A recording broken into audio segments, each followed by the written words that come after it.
آج کی جو ترتیب ہے وہ ترتیب بڑی خاص ہے۔ بہت سارے لوگ موجودہ معاشرے یا موجودہ دور حاضر کے اندر ہمارے ارد گرد کے اندر جو پریشانیاں ہیں، مسائل ہیں، دکھ تکلیفیں، رنج و غم ہیں، اس کو لے کر پریشان ہیں، اور پھر ناانصافی کا یہ عالم ہے کہ پوچھنے والا کوئی نہیں، انصاف کرنے والا کوئی نہیں۔ تو آج کی یہ جو ترتیب ہے یہ آپ کی خدمت میں لے کر حاضر ہوا ہوں، اور اس یقین کے ساتھ ہوا ہوں کہ اللہ تعالیٰ اس عمل کی برکت سے،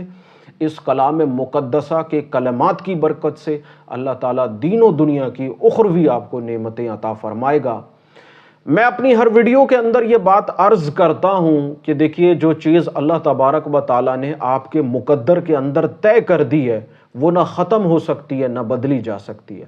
وہ پریشانیاں، وہ مشکل، وہ مصیبتیں ایسی ہیں جس کے اندر سے آپ کو گزرنا ہی گزرنا ہے۔ تو ان اعمال کو کرنے سے فرق یہ پڑتا ہے کہ اللہ تعالیٰ اپنے بندے کی اس وقت میں مدد فرماتا ہے، اپنے بندے کو ثابت قدم رکھتا ہے، اور اس مشکل حالات اور واقعات میں وہ کوئی ایسا قدم نہ اٹھا لے کہ پھر جس کا ازالہ جو ہے وہ ممکن نہ ہو۔ تو اللہ تعالیٰ ایسے فیصلوں سے،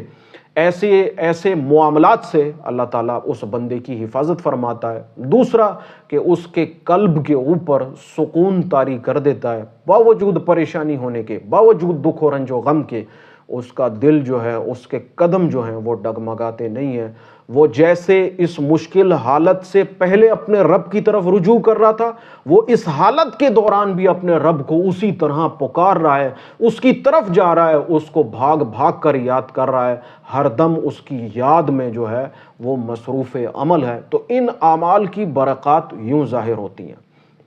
اب آتے ہیں کچھ فضائل کی طرف، پھر میں آپ کو ترتیب کی طرف لے کر چلوں گا۔